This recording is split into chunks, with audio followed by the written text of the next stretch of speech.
c'est bon ça. Atrayomo.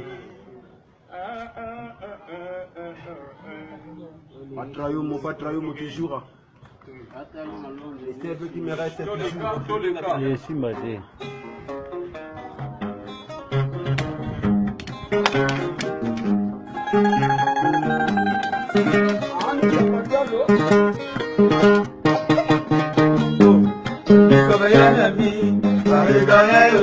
Toujours frappé dans mon cœur.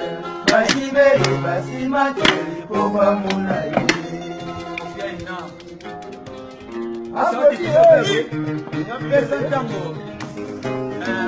Volcan, et bon,